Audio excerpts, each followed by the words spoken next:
Thank you so much for staying with us. If you're just tuning in, this is This Morning on ITV, reaching you live from our Benin Network Center. Now, we'll quickly take you straight to our next point of call. We're looking at the 8th House of Assembly, Edo State 8th House of Assembly, the expectations from Edolites as far as the Assembly is concerned.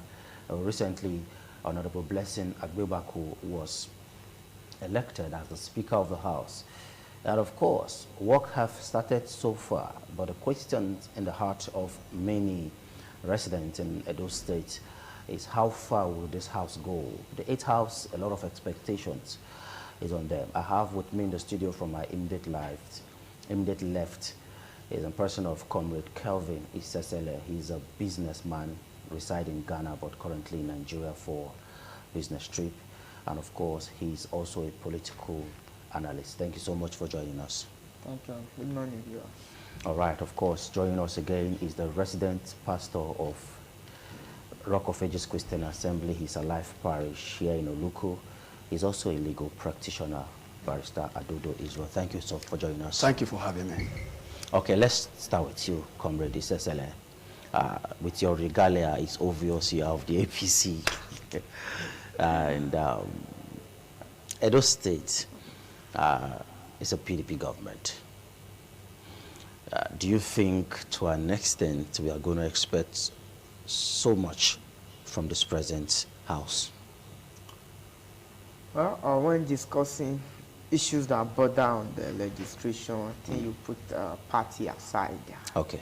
So you have the objectivity of the whole. Okay, let's keep party aside. Party aside. Yeah, I'm an APC, by special grace of God, but God will be talking of the development of Edo State.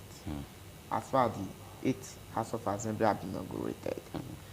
Yeah, I expect so much from them, especially in the areas of oversight functions. Okay. And I expect Blessing is a very good friend, and I know him to be very intelligent, to hold the executive accountable and to make laws that will be of benefit to the Edo people. Because what we have in the 7th Assembly was absolutely not good. And it was what you guys describe as a rubber snap assembly. But we don't expect such this Which time guys around. now? We are not part of it. Journalists We'll never describe say them that way. Yeah, they are. So, by the character of Blessing, I don't see him to toe that line, honestly speaking.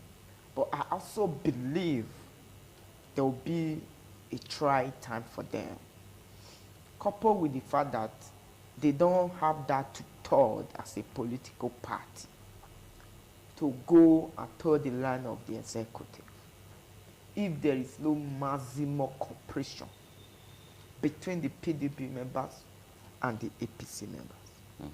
In other words, you can also put it in this context. We are expecting, or we are already preparing for an election, which I believe, in my understanding, it will affect the assembly, because the PDP will be having a candidate, the APC will be having a candidate, and other political parties. And interest will come to play in the 8th assembly. I, for example, if I have my way as an APC, I will want some PDP members to cross to the APC for us to have a smooth campaign for 2024 governorship election. So when these outsiders begin to talk to their members, you will see this crossing, camping and decamping. So we should see a lot of cross-carpeting. It will come. Is it not too early? It's not too early, because the new electoral act have clearly stated that primaries will commence 9 months to the May election, while 6 months for May campaign. So definitely, by October this year, 2022, the heat of primaries is on.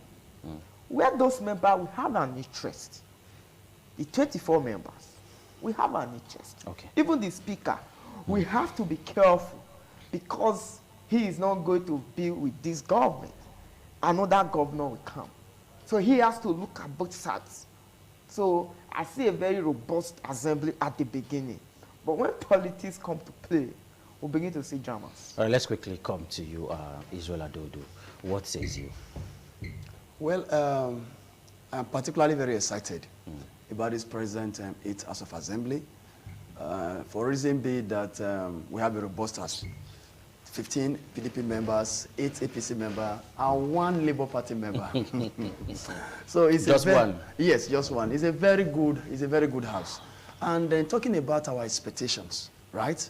I expect that basically the duties of the legislators in the state is set by the Constitution.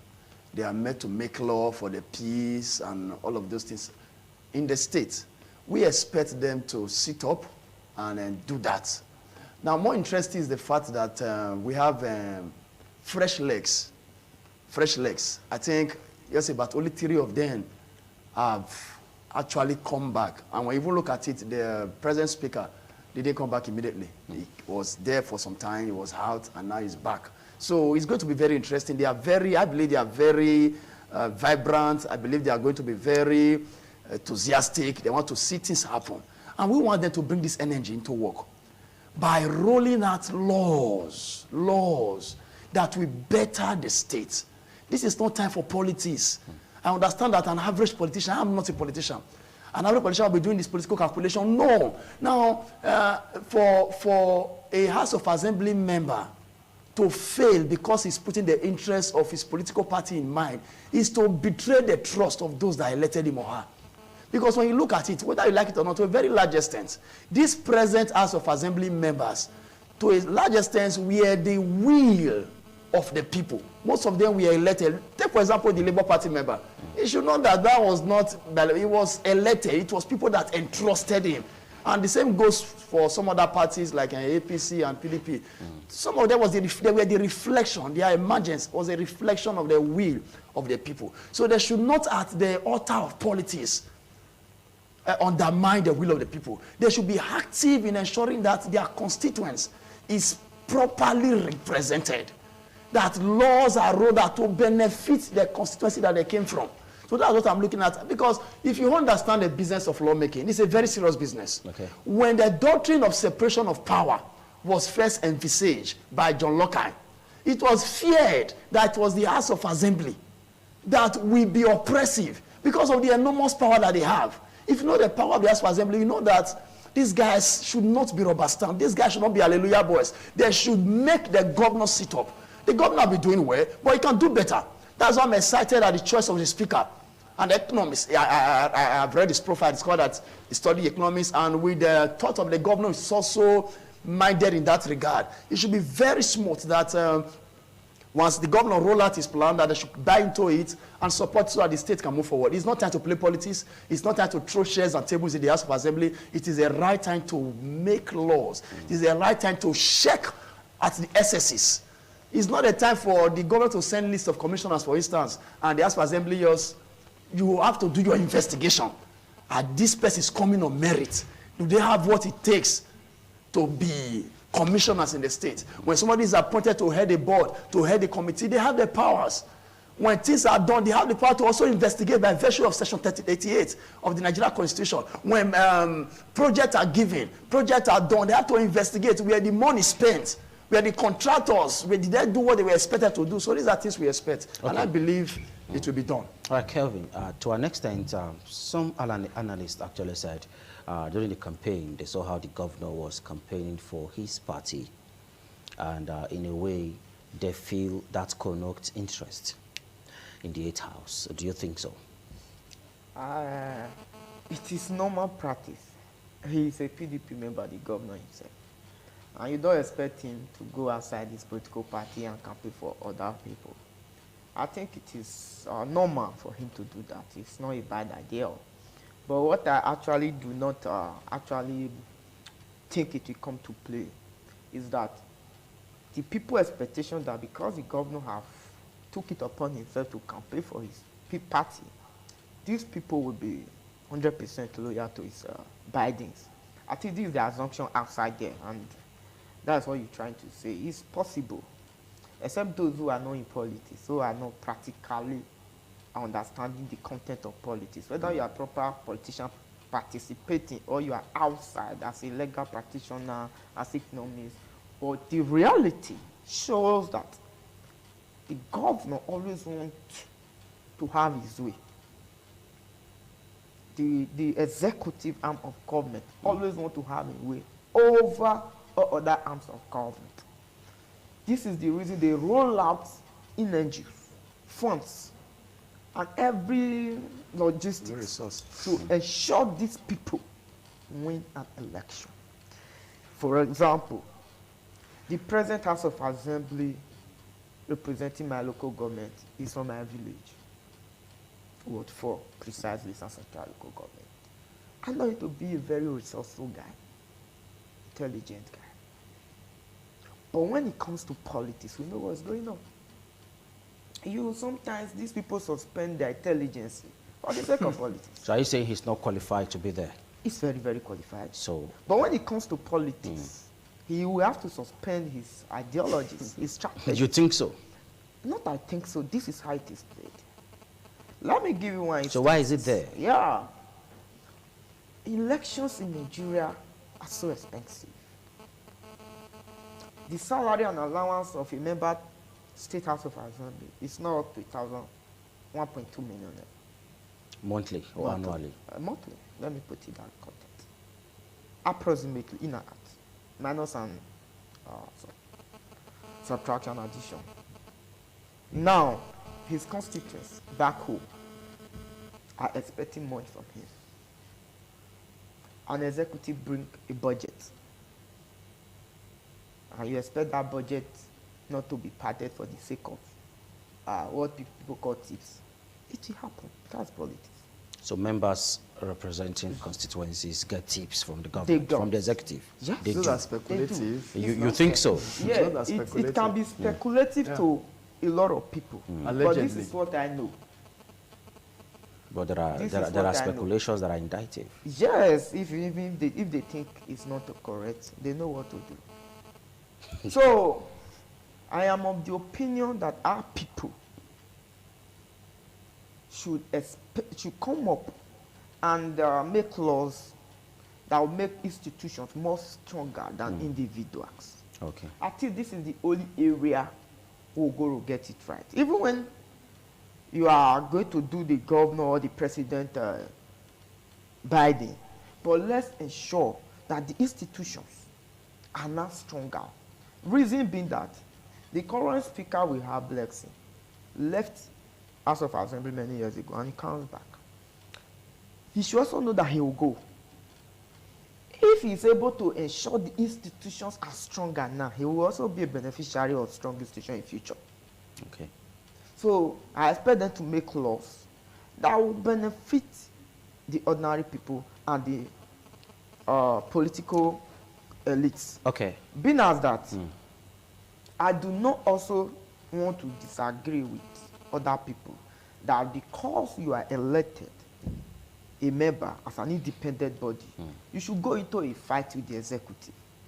There should be hand-in-hand work. That does also mean you are a rubber stamp, as far as of the interest of the people. Okay.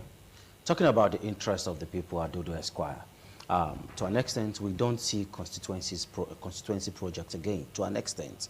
The only time you see project being carried out in constituencies is when they are getting towards election. And after election, nothing is done. What should happen to those people who are representing some constituency and they don't get benefits?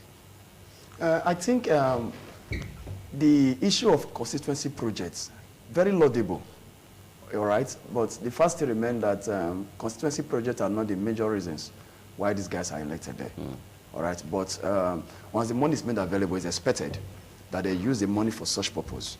I don't know if you understand me. Do. My concern remains that the primary duty of the legislature is lawmaking. And I have looked at the legislative list as provided by the Constitution. We have the exclusive, we have the concurrent, we have the residual. In the concurrent list, there are some very green area that I want this House of Assembly to look into, that they can roll out law that we that we take Edo State out of this comatose that we have economically. The concurrent list have a provision for the state to legislate on matters that deals with research on IT. And as the world stands presently, the world is gravitating into IT. If you want to empower the youth of today, you expose them to IT. And I've seen the governor done his bit on that pedestal. But we want the legislatures to make laws that will encourage the young mind so that we can rechannel their energies. So that they can look into researches on IT, and by so doing develop themselves, become useful to themselves, and then gravitate from this era of internet fraud and all of those things. That's what I want them. Let them explore new area. I'm not going to the house because you are looking for waiting for constituency process money to come so you can spend on yourself or spend on whatever those you feel you love, or to empower a few persons. Let's look at laws that will genuinely improve the standard of living. Roll out scholarship. I don't know if you understand. Those are some of the ways you can do constituency process. Not all these ideas that will now go and seek one ball somewhere. After that, you leave the ball while the water is pumped. It's not your concern. Give scholarship. Empower people. Okay. When somebody graduates for your constituency, push for the person to be employed. Those are things, those are ways you can empower people for your constituency, because the primary duty of a legislator that comes from a particular outside lawmaking is to represent your constituency. Absolutely. Now, yes, Cecily, how will the youth benefit from this government? You are a grassroots politician and you have a lot of youth that you've worked with over time. We expect to benefit from what I understand is constituency projects. You know, sometimes, although the basic principles of why we elect people is to make law, but the Nigeria system have also defined constituency projects. Being as far we are a developing nation, you cannot rule constituency projects out of parliamentarian as far as Nigeria is concerned. We are not yet America, nor London, nor Indonesia. We are Africans, a developing nation they call us. For the purpose of this, do you know the importance of a community having a borehole where you don't have water? You can't, maybe the speaker, for example, in your immediate community, you don't have water. You don't have good Don't you roads. think we should grow beyond this aspect of water? No, There's nobody that doesn't have borehole water in their house. I'm coming. Private boreholes is private boreholes. I and you come from a village. Our mothers still go to stream to fresh water for a very far distance. I'm from Ugbokari in the Central Local Government. Our people still go to Ugbalo to fresh water. Meaning you have to trek about 3 hours to get 10 liters of water. Till now. Up till now. So it will be, there's what called priority in representation. So you can't rule constituency project out because we are developing nations. What I'm saying is this. If you look at your constituency and where you are coming from, you should know what is paramount and priority to them. Sometimes I disagree with people when they say, when someone graduates, empower the person. That's just an individual. If this person doesn't have the basic needs in his community to have go to school, will he go to school? Okay. When you don't have water, will you have a bath and go to school? So there are some things that are priority to different communities. We should look at it holistically. We are basically farmers. I am an Esan. I'm speaking from what I know in Esan land. This is tomato season. There is no road where you people, our mothers take tomatoes to the market. I think the legislation should make laws and make the government mandatory to fix some certain roads where our people should be able to transport their goods and services to the market. Okay. I'm not saying the people should not sponsor people, but I am of the generality, the benefit that everybody will benefit from. Yeah, we have grown beyond borehole seeking. I understand that fact. But as a developing nation, these are the primary things you do. So we should have borehole in every nook and cranny of the community. If possible, but if there are dams close to this area, For example, in our local government, there is one river called Umbai. If the government on their own, if these present lawmakers representing those areas can come back and put it in the budget, drainage this down to provide potable water for the people. They have light now in your village? I'm just talking of water first. Do they have light? There's no light. Okay. In fact, I have to go for solar. So you cannot avoid basic projects that the villagers need day to day, and say you want to sponsor an individual for IT. I think my concern is those projects are not sustained. So okay, he's still have the floor. Quickly wrap up now, so we come to Israel. When you now go into projects, that is where you now have to make laws, the institutions, to ensure the sustainability of these projects from time to time. All right, thank you. Thank you. Let's come to you now, Esquire. You say those projects are not sustainable. Yes. How? In one local government that I know around this Ego, one of the lawmakers went to make, he made a street light. I haven't made a street light less than a month. Vandals went there, removed, that was the first time I was seeing solar street light in the streets. That was the early days. Remove the batteries, remove the facility, and before you know it, less than a month, the street light that was everywhere became... So whose fault? Yeah, that's what I'm saying. If you are going to... The lawmaker have a good intention. He has done, but the people. So when you do this, you have to look at it holistically, like he said. Because doing this thing is not enough. You must have provision on ground to sustain it. I've seen areas where ball was sunk, and up to now, there's nothing to power it. There's nothing to power it, because if you are not saying, okay, let the community be buying, are they going to buy generator by themselves? Are they going to keep buying fuel to power it? So those are some of the limitations. So let's start looking at the areas you think they should. You've talked about ICT. What other areas do you think they should look into? Agriculture. Okay. Agriculture. I tell you the truth. The areas where the next wealth for the next generation belongs, IT, agriculture. We must encourage the people. Let the laws, because if you look at Edo State, for instance, the reason why agriculture is gradually dying is because of this issue of S-men tormenting our people in the farms. So a law has been made. Let the law be implemented. Because one of the duties of the legislation also is to ensure that the executive are executing the law. Let us, was it not last week I was driving to my office around this Ubawa Express Road, around the CEO. I saw cows at the express road. I'm talking about as early as 7:30. Cows at the express road. But there is a law saying that this thing should not be. So I think agriculture must be revamped. Let loan be given to farmers. Let them go back to, let the farms be secured. Now, as far as loan is also good, the farmers, they have not really, they are concerned that they give us security. So that when we go to the farm, our children are not, our wives are not raped, our men are not slaughtered, so that these men can be driven out of the bush and retired to a particular wherever they're going to give to them to do their ranch, I don't know. That I think is a priority project that this House of Assembly should focus on. We are tired of hearing that people are butchered like animals, and at the end, the matter, it is not traced, there's no judgment, it's in yours, it's swept under the carpet. Agriculture is one of the good mine in this generation.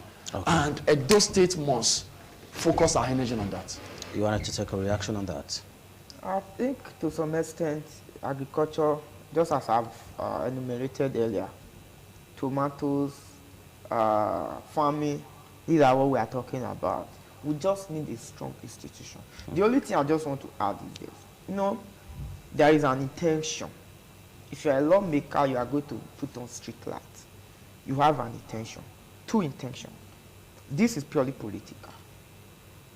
Is the intention of the solar street light or whatever street light is for the betterment of the people, or you just doing it for the seeking of vote?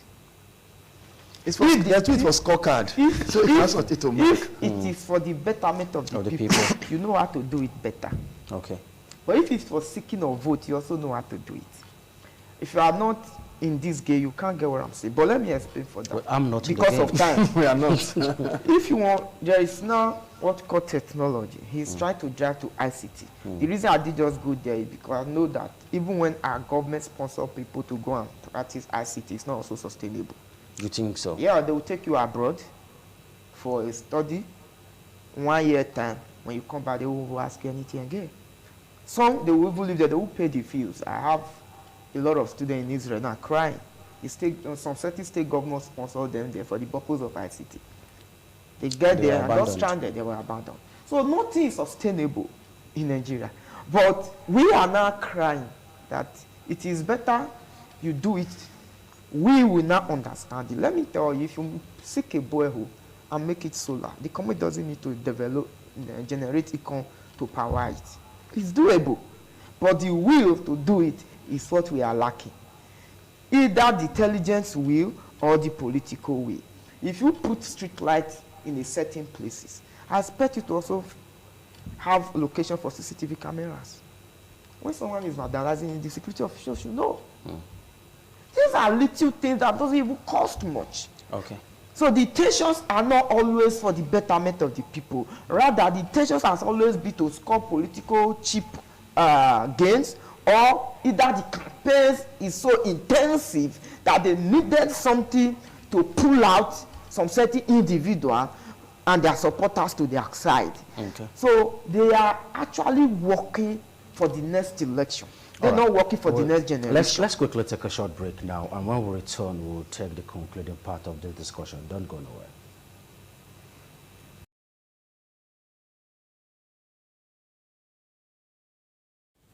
All right, thank you so much for staying with us. Let's quickly take the final lap of our second discussion in the Benin Network Center. Quickly, Adodo Esquire, should we expect a shake-up or break-up in the 8th House as we approach the elections? September is close by.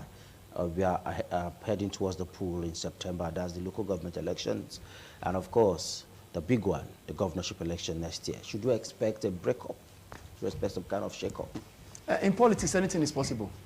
Very possible. It's not a complete impossibility. But I still maintain that if we know what we are doing in Nigeria politics, we should understand that politics should be driven by ideology. There's no reason why you start shifting ground, probably because of what you have been promised. If the idea of another political party does not align with yours, there's no business going there. But I won't be disappointed if I say shakings. There's usually betrayal of trust and all of those things. But I expect that this House of Assembly, made up of very responsible men, will know what to do. They know how to represent the interests of their constituency. They know how to keep their pedigree. Like I said, most of them are greenhorns. They are still very new in the political game, in the house. So they have a lot of future ahead of them. So it will be too early in your political career to start betrayals and all of those things.